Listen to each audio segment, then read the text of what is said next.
ये पूछ रहा है कि गांधी का क्या वर्किंग स्टाइल था, तो ये इस पार्ट में ये सारा हिस्सा उस चीज को ही डिफाइन करता है कि गांधी जी का जो पॉलिटिक्स था, तो गांधी इस politics was intermingle with the, वो जुड़ा हुआ था उसमें, वो सिर्फ राजनीति नहीं होती थी, intermingled with day to day problems of the millions of Indians.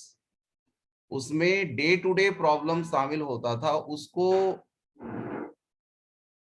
वो सबसे पहले जो है सो एड्रेस करना चाहते थे, डे टू डे प्रॉब्लम को एड्रेस करना चाहते थे।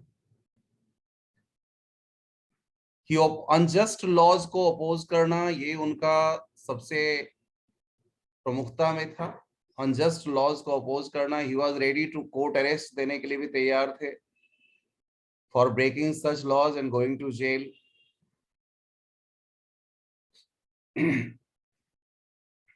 तो ये भी उनके वर्किंग स्टाइल था। फेमस डांडी मार्च जो है, दांडी मार्च जो है, ये सॉल्ट लॉ लॉ को ब्रेक करने के लिए था। ये भी आप लोगों ने पढ़ा होगा एसएसटी में पहले, दांडी मार्च।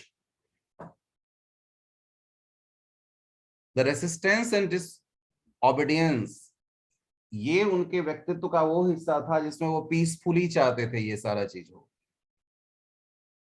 विरोध हो, रेसिस्टेंस हो, डिसओबीडियंस हो, लेकिन पीसफुल हो, and A fight for truth and justice, और उसमें सत्य और न्याय के लिए लड़ाई शामिल हो। This was linked directly to his ideas, और ये उनका सत्याग्रह और नॉन वायलेंस के आइडिया से डायरेक्टली जुड़ा हुआ था। तो ध्यान रखेंगे ये सारे सारे points. Now I am moving to next page, according to your book, page number 52. Leading associates and again laid detailed plans for civil disobedience if he should not return. सारे लोगों ने आपस में बात विचार किया, प्लानिंग की कि अगर वो नहीं लौटते हैं मतलब कि अगर उनको अरेस्ट कर लिया जाता है, जैसा कि अक्सर होता था उन लोगों के साथ, कि अगर अरेस्ट कर लिया जाता है उनको, तो फिर कैसे होगा, क्या करेंगे। तो एक डिटेल प्लानिंग शेयर की गई, प्लान बनाई गई सिविल डिसोबीडियंस की, सत्याग्रह, जन सत्याग्रह की। Gandhi had 4 protracted interviews with, और इस तरह से गांधी का आगे 4 इंटरव्यूज हुए, लेफ्टिनेंट गवर्नर के साथ 4 इंटरव्यू होते हैं।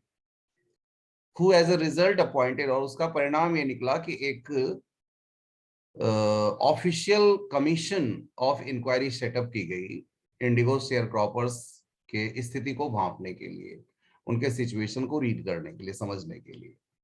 द कमीशन कंसिस्टेड ऑफ, इस कमीशन में कौन कौन लोग थे, कौन कौन इसके इंपॉर्टेंट मेंबर्स थे, कौन कौन स्टेक होल्डर्स थे, किस स्टेक होल्डर की तरफ से कौन व्यक्ति को उसकी जिम्मेदारी सौंपी गई थी। तो कमीशन कंसिस्टेड ऑफ, इसमें लैंडलॉर्ड्स थे एक तरफ, गवर्नमेंट के ऑफिशियल्स थे दूसरी तरफ, और तीसरे जो थे वो खुद गांधी जी थे, जो sole representative of the peasants, किसानों के तरफ से गांधी जी को यह जिम्मेदारी सौंपी गई थी। Gandhi remained in Champaran for an initial uninterrupted period of 7 months। Gandhi ji Champaran में लगभग 7 महीनों तक वहां रहते हैं, 7 months अनइंटरप्टेड सर्विस दिया उन्होंने।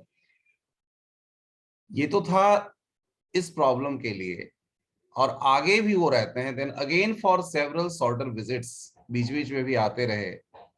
The visit undertaken casually on the entreaty of an unlettered peasant, और ये जो शुरुआत हुई सारा कुछ किसके द्वारा हुई, अनलेटर्ड, एक अनपढ़ किसान के प्रयास से। एक्सपेक्टेशन, उसकी जो एक एक्सपेक्टेशन थी, आशा थी, that it would last a few days, और उसके कारण गांधी को भी लगा था कि ज्यादा दिन नहीं लगेंगे, कुछ दिनों में ये सारा मामला निपट जाएगा और और ये अनलेटर्ड की पीजेंट कौन है? Rajkumar Shukla. It would last a few days, कुछ दिनों तक चलेगा ये मामला। Occupied almost a year of Gandhi's life, और ये लगभग गांधी के जीवन का एक पूरा का पूरा महीना लग जाता है। गांधी के जीवन का एक पूरा महीना इसमें लगता है, सॉरी, एक पूरा साल लग जाता है। Occupied almost a year of Gandhi's life, Gandhi के जीवन का एक पूरा साल उसमें खप जाता है। Official inquiry assembled a crushing mountain of evidence.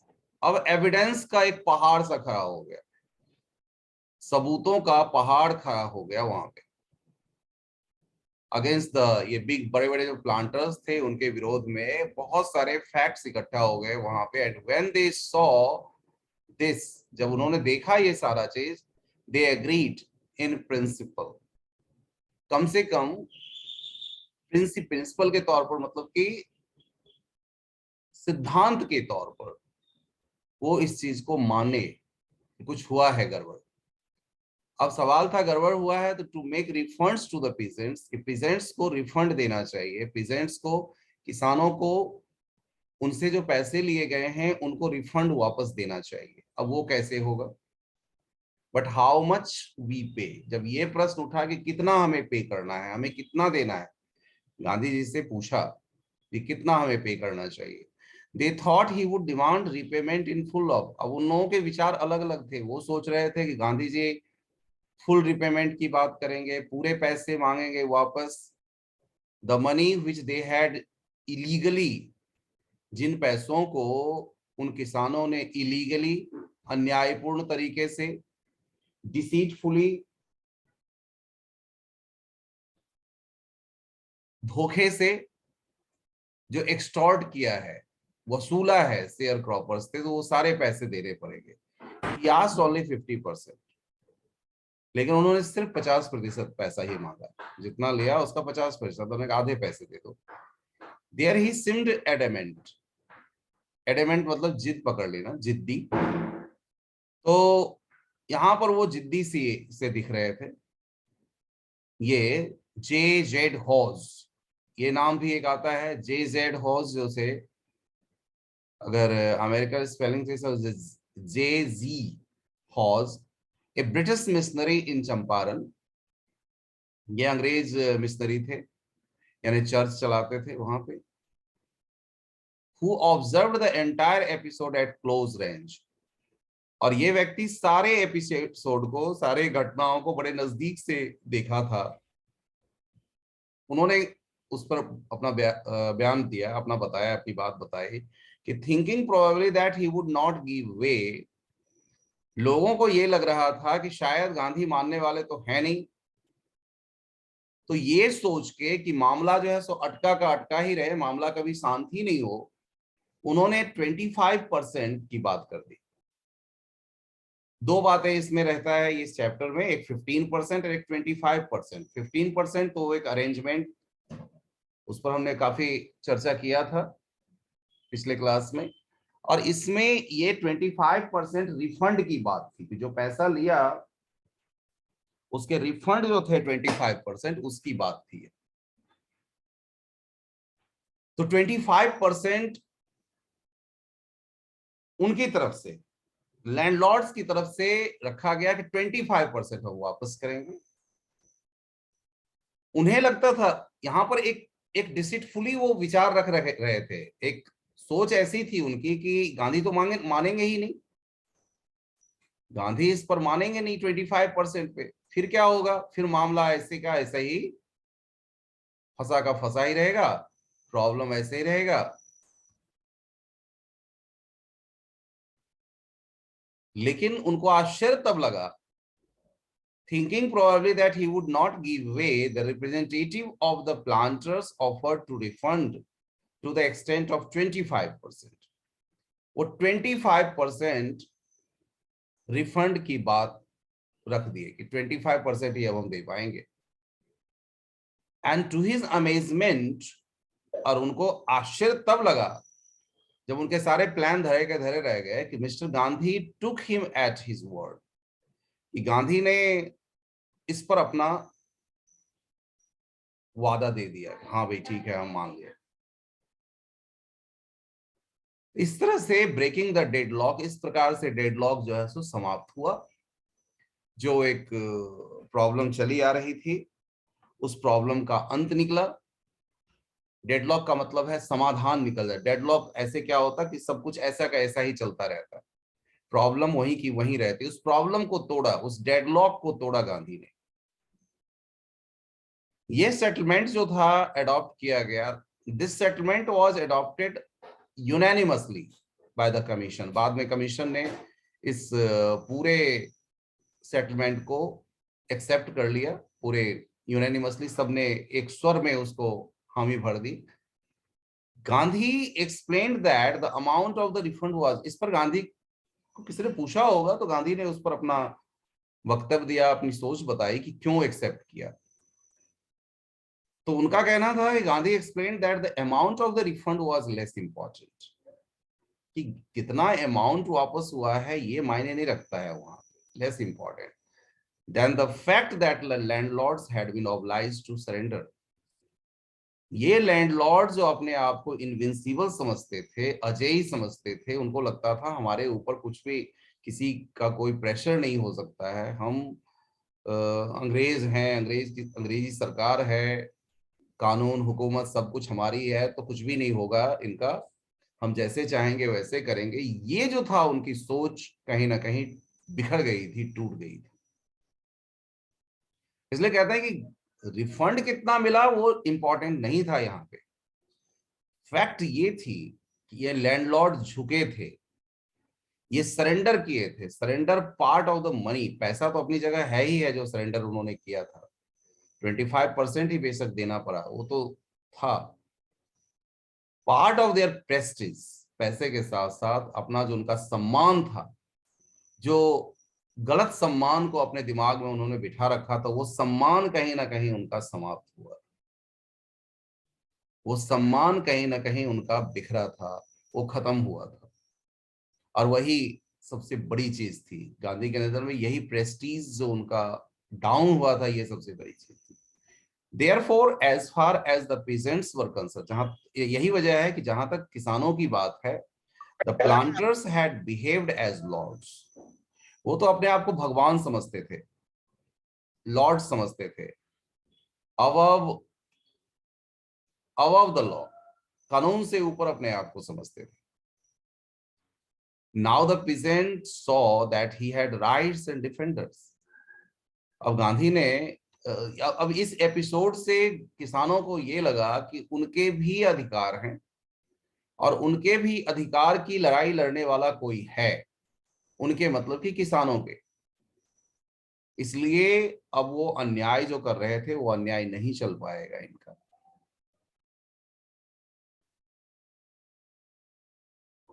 और ही लर्नड करेज, और उन्होंने यानी किसानों ने क्या सीखा था, साहस, उनके अंदर साहस आई थी। इवेंट्स जस्टिफाइड गांधी पोजीशन, और इस तरह से इस पूरे इवेंट में गांधी की जीत होती है, किसानों की जीत होती है।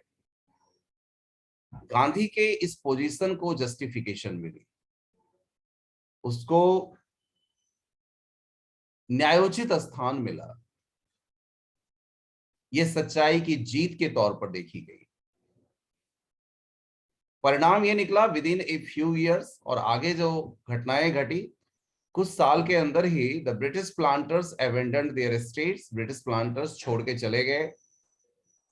ये आफ्टर इफेक्ट उसके बाद था, प्लांटर्स ने वो जमीन जायदाद छोड़ दी। फिश रिवर्टेड टू द पीसेंट्स, जो वापस किसानों को दे दिया गया। और तब से इंडिगो शेयर क्रॉपिंग जो थी डिसअपियर्ड हो गई, क्योंकि जरूरत ही नहीं रह गई थी अब उसका, ना तो उसका कोई लेने वाला था, प्रॉफिटेबल था ही नहीं, इस वजह से किसानों को कभी कोई फायदा ही नहीं हुआ था, इसलिए किसानों की तरफ से उसको करने का कोई प्रश्न ही नहीं उठता है। तो इस तरीके से शेयर क्रॉपिंग डिसअपियर हो गई। Gandhi never contented himself with large political और इकोनॉमिक सॉल्यूशंस। गांधी कभी कभी कभी नहीं, मतलब बड़े बड़े पॉलिटिकल या इकोनॉमिक सॉल्यूशन के पक्षधर थे। He saw the cultural and social backwardness in the Champaran village. इसके अलावा उन्होंने इस काम के बाद, ऐसे वो चाहते तो चले जाते, ठीक है हमारा काम जिस स्पेशल वर्क के लिए हम आए थे वो तो मेरा खत्म हो गया, वो क्विट कर जाते, उसके बाद चले जाते, लेकिन ऐसा नहीं किया उन्होंने। बड़े बड़े पॉलिटिकल सॉल्यूशन की बात वो नहीं करते थे, इकोनॉमिक सॉल्यूशन की बात नहीं करते थे, छोटे छोटे सॉल्यूशन की बात करते थे। तो उन्होंने वहां पे चंपारण में कल्चरल और सोशल बैकवर्डनेस देखा। सामाजिक रूप से पिछड़े लोग थे, आर्थिक रूप से पिछड़े लोग थे, कल्चरल वैल्यूज कुछ भी नहीं थी वहां पे, उनके रीति रिवाज ये सारी चीजें सब खत्म थी। स्वास्थ्य की स्थिति बिल्कुल बेकार थी, सामाजिक ढांचा जो था सब बिल्कुल बिखरा हुआ था। And wanted to do something about to और वो कुछ करना चाहते थे, कुछ सॉल्यूशन चाहते थे कि छोटे छोटे सॉल्यूशंस निकले इसका, to do something about it immediately, और वो भी इमीडिएटली। अब वक्त नहीं था उनके पास कि इसका कोई बड़ा हम वो निकाले, ऐसा वक्त नहीं था। तो उन्होंने निकाला इसका सॉल्यूशन, निकाला कैसे? ही अपील्ड फॉर टीचर्स। उन्होंने टीचर्स को, कुछ टीचर्स जो थे जो सेल्फ सर्विस दे सकते थे, पैसा लेकर नहीं, पैसे लेकर तो कोई बात ही नहीं थी क्योंकि वो पैसा कहां से देते, तो सेल्फ सर्विस देने की बात थी। इसमें दो नाम सामने आया, महादेव देसाई एंड नरहरि पारिक। ये यंग मैन थे who had just joined Gandhi as disciples, अभी अभी वो ज्वाइन किए थे गांधी को चेले के रूप में, शिष्य के रूप में, और उन दोनों की पत्नियां भी। वो आए वॉलंटियर्ड फॉर दी वर्क, इस काम के लिए आगे बढ़ के आए। उनके आने के बाद और भी आए, several more came from Bombay, कुछ बॉम्बे से, कुछ पूना से, और भी अलग अलग हिस्से से। खुद गांधी जी के छोटे बेटे देवदास वो आए आश्रम से, मिसेस गांधी भी आई, कस्तूरबा। प्राइमरी स्कूल्स खोले गए, 6 विलेजेस में प्राइमरी स्कूल खोला गया। अब कस्तूरबाई का क्या काम था, यानी गांधी जी की वाइफ का क्या काम था? वो आश्रम की रूल्स बताती थी, टॉट द आश्रम रूल्स, पर्सनल क्लीनलीनेस की बात बताई थी कि खुद को कैसे हम साफ सफाई हम रखें।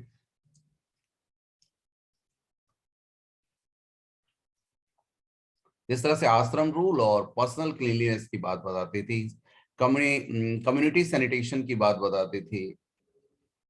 हेल्थ कंडीशंस वर मिजरेबल, स्वास्थ्य की स्थिति बड़ी दयनीय थी वहां पे।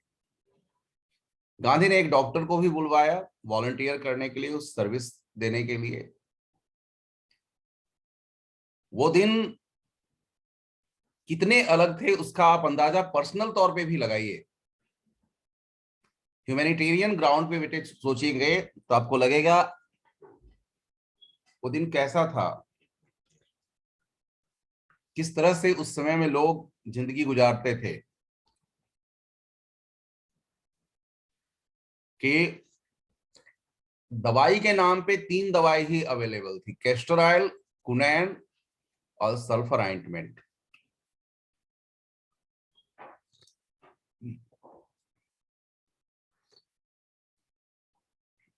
और सभी बीमारियों का इन्हीं 3 से इलाज किया जाता था। हर बीमारी के इलाज के लिए यही सब तीनों चीजों को कुछ ना कुछ कहीं ना कहीं वो किया जाता था। 3 मेडिसिन वर अवेलेबल, कैस्टर ऑयल, कुनैन और sulphur ointment. Anybody who showed A coated टंग, जिसका कोटेड टंग रहता था, यानी जीभ पे पपड़ियां और ये परी होती थी, was given A dose of, उसको कैस्टर ऑयल की डोज दी जाती थी। मलेरिया अगर था, किसी को मलेरिया फीवर था, एक समय में ये सब, मलेरिया ऐसी बीमारी थी जो हाहाकार मचाती थी। तो अगर ऐसा कुछ होता था तो उसको कुनैन दिया जाता था और कैस्टर ऑयल दिया जाता था। एनीबडी विद स्किन एरप्शंस, अगर किसी को स्किन से रिलेटेड समस्या होती थी तो उसको सल्फर का ऑइंटमेंट दिया जाता था, यानी कि मलहम जैसा, और कैस्टर ऑयल दिया जाता था। Gandhi notice the filthy state of women's clothes. Gandhi ने एक और चीज नोटिस किया कि औरतों के जो कपड़े थे वो बड़े दयनीय स्थिति में थे, बड़े गंदे मैले कुचले कपड़े पहनती थी। तो उन्होंने कस्तूरबाई से बात किया इसके बारे में, अपनी वाइफ से बात किया टू आस्क, बात करें वो, talk to them about it. तो इस पर एक औरत, one woman took Kasturbai into her hut and said, अपनी झोपड़ी में ले गई उनको और पूछा और बताया, look there is no box और कबर्ड हियर फॉर क्लॉथ्स, यहाँ कोई बक्सा या कबर्ड नहीं है कपड़ों के लिए। The sari I am wearing is the only one I have, यही वो साड़ी है जो सिर्फ मैं, एक ही साड़ी है जो मैं पहनती हूँ। ये बड़ी घटना है, इसका उल्लेख तो नहीं मिलता, लेकिन कहीं ना कहीं ये कहा जाता है कि ये घटना जब गांधी ने सुना था तभी से उन्होंने निर्णय ले लिया था, ये वो भी कभी भी दो कपड़े यूज नहीं करेंगे। और यही बताया जाता है कि धोती पहनते थे और धोती का आधा हिस्सा वो जो है सो ओढ़ लेते थे। उनका जो अक्सर फोटो आपको दिखता है, ये यही का परिणाम है, ऐसा कहा जाता है। गांधी ने कहीं इसका वर्णन नहीं किया है, लेकिन अपुष्ट खबर है कि ये इसके बाद उनके जो है सो कपड़ों के उसमें और परिवर्तन आ गया था और इस तरह से वो कपड़े पहनने लग गए। During his long stay in Champaran, अपने लंबी चंपारण में स्टे के दौरान गांधी और ध्यान रखते थे आश्रम का। वो उनके इनसाइट सोच को दर्शाता है कि ऐसा नहीं था कि कहीं एक जगह पहुंच गए, एक जगह का काम देख रहे हैं तो बाकी सब जगह के काम को छोड़ दिए, उससे कोई मतलब नहीं रखे या किसी दूसरे पर छोड़ दिए, ऐसा कुछ नहीं करते थे। Gandhi kept a long distance watch on the आश्रम, दूर से ही आश्रम पे नजर रखते थे। ही सेंट रेगुलर इंस्ट्रक्शंस बाय, वो हमेशा मेल भेजते रहते थे, फाइनेंशियल अकाउंट्स चेक करते रहते थे। Once he wrote to the residents that it was time to fill in the, एक बार सोचिए उनको पता था कि इतने समय में ये सारी चीजें होगी होती हैं, तो उन्होंने ओल्ड टॉयलेट का जो ट्रेंचेस था, ट्रेंचेस मतलब गड्ढे थे, उसको भर देने के लिए कहा और नए गड्ढे खोदने के लिए कहा। Otherwise the old ones would begin to smell bad, नहीं तो पुराने से बदबू आनी शुरू हो जाएगी।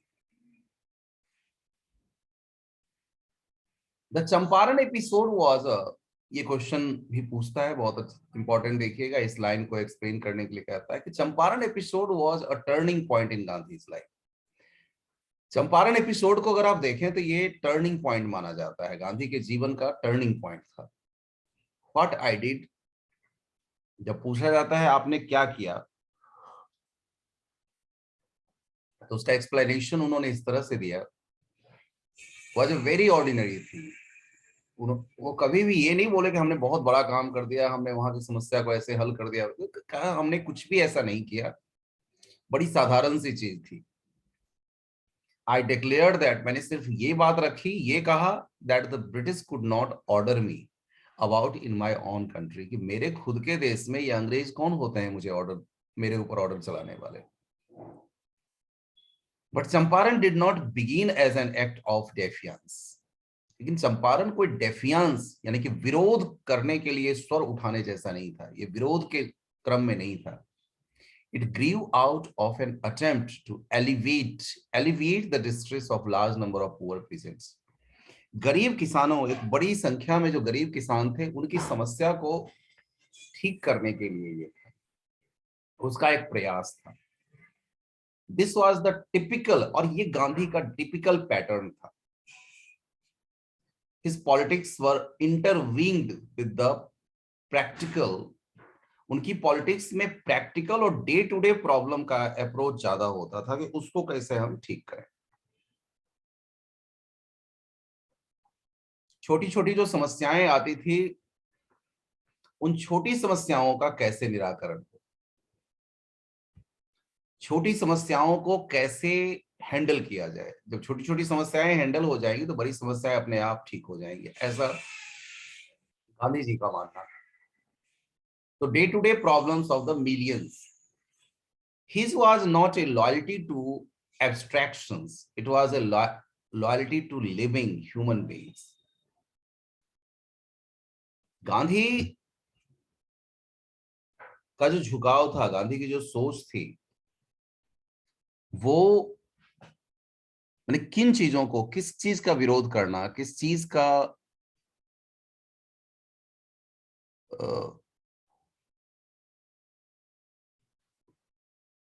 किस चीज का विरोध किया जाए।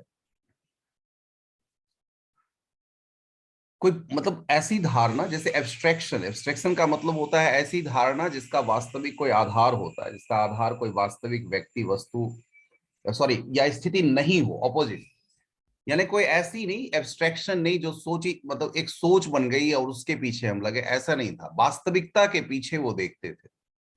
It was a loyalty to, और उनकी लॉयल्टी थी लिविंग के प्रति, ह्यूमन बीइंग्स के प्रति, मतलब अत्यंत मानवतावादी जो सोच, जिसको हम कह सकते हैं अत्यंत मानवतावादी सोच। कई बार उनके व्यक्तित्व के ऊपर प्रश्न चिन्ह उठता है कि कई कई चीजें उन्होंने, अगर अभी के परिप्रेक्ष्य में देखें तो गलती कर दिया, गलती हुई है। He was also a human being, गलतियां हुई हैं, लेकिन उसके पीछे भी कुछ रीजन थे। यही यही अत्यंत मानवतावादी जो उनकी सोच थी उसका। In everything Gandhi did moreover he tried to mould a new free Indian. लेकिन जो सबसे बड़ी चीज गांधी ने करना चाहा कि ही ट्राइड, एक मोल्ड किया उन्होंने, एक नई वो रखी, बदला, एक एक नए सांचे में ढालने का प्रयास किया।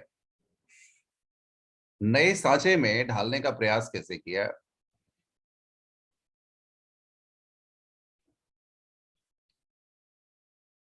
He tried to mould a new free Indian, एक ऐसा भारतीय जो अपने आप को फ्री महसूस कर सके, who could stand on his own feet, जो अपने पैरों पर खड़ा हो सके, and thus make India free, और इस तरह से भारत को भी आजाद कर सके।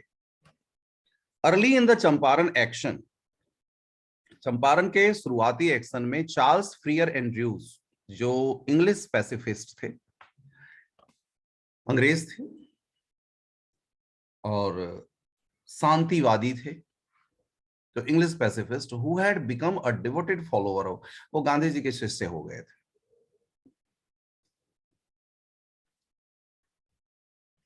और devoted follower of the Mahatma, came to bid Gandhi farewell before going on a tour of duty to the Fiji Islands. वो फिजी आइलैंड्स जा रहे थे, तो जाने से पहले गांधी जी से मिलने आए थे। तो गांधी के जो लॉयर फ्रेंड्स थे, यानी वहां के सारे फ्रेंड्स लोग जो थे, जिसमें may be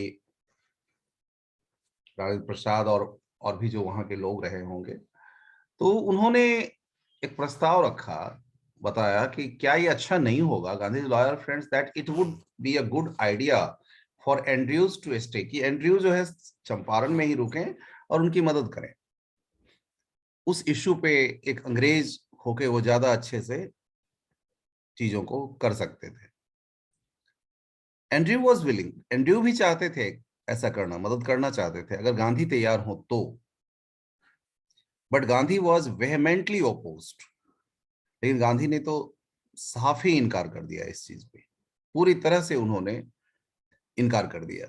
he said, you think that in this unequal fight, इसको उन्होंने, गांधी ने कहा ये अनइक्वल फाइट है। निश्चित रूप से अंग्रेज जो हैं वो बहुत ताकतवर हैं, हमारी उनकी कोई बराबरी नहीं है, ये अनइक्वल फाइट है। It would be helpful if we have an Englishman on our side. अच्छा होगा कि अगर कोई अंग्रेज हमारी तरफ से साथ देने वाला हो। लेकिन एक चीज होगी इससे, एक बड़ी बात जो ये होगी कि this shows the weakness of your heart. ये आपके हृदय की कमजोरी को दर्शाएगा, आपकी कमजोरी उजागर होगी इसके प्रति। द कॉज इज जस्ट, कारण जो है, जिस कारण के लिए आप लड़ाई लड़ रहे हो, वो लड़ाई जो है, वो कारण जो है सो न्यायोचित है, वो न्यायपूर्ण लड़ाई है। And you must rely upon yourself, और आपको विश्वास खुद पर करना पड़ेगा। इस बैटल को अगर जीतना है तो अपने आप पर विश्वास करना पड़ेगा। You should not seek A prop. आपको कोई सहारा की जरूरत नहीं है, प्रॉप की जरूरत नहीं है इस मामले में। इन मिस्टर, खास करके मिस्टर एंड्रयूज में, एक अंग्रेज में आप जो सहारा ढूंढ रहे हैं, ये गलत है। Because he happens to be an English, ये सोचकर कि वो एक अंग्रेज है।